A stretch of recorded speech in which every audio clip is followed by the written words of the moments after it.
Hey guys, எங்கள் வீட்டு குட்டீஸுங்க 2 பேருக்கு குட்டியாக ஒரு தோடு எடுக்கணும், பழைய நகையெல்லாம் எக்ஸ்சேஞ்ச் பண்ணிவிட்டு எடுக்கணும், நீங்களும் வாங்கன்னு சொல்லி அம்மா கூப்பிட்டதுனால கிருஷ்ணகிரிலேருந்து திருப்பத்தூர் வரைக்கும் போயிட்டுருக்கோம். அதோட மினி வ்ளாக் தான் நீங்கள் பார்க்க போகிறீங்க. அண்ட் கோல்டு கடையில் ரொம்ப ரஷ்ஷாக இருந்ததுனால அங்கே பெருசாக வீடியோஸ் எதுவுமே எடுக்க முடியல.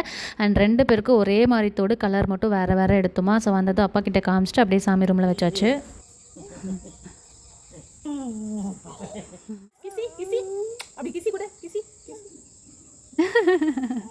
நாங்கள் வீட்டுக்கு வரவே ஒரு 4:30க்கு மேலே ஆகிடுச்சு. ஜெகதீஷ் வந்து செம்ம டயர்டாக இருந்ததுனால கொஞ்சம் நேரம் தூங்கி எழுந்திரிச்சிட்டு காஃபி குடிச்சிட்டு கிளம்பலான்னு சொன்னாங்களா. நான் அது வரைக்கும் எங்கள் அப்பா அம்மா கூட பேசிட்டு டைம் ஸ்பெண்ட் பண்ணிட்டு இருந்தேன். லாஸ்ட் டைமே வெத்தலை கொடியோட கட்டிங்ஸ் கேட்டிருந்தேன். இந்த டைம் அம்மா மறக்காமல் எப்படி வைக்கணும்னு சொல்லி ஒரு கவரில் போட்டு கொடுத்துருந்தாங்க. அதுக்கப்புறம் ஒரு 5 o'clock போல் கிளம்பிட்டோம். போயிட்டாருமா, பை.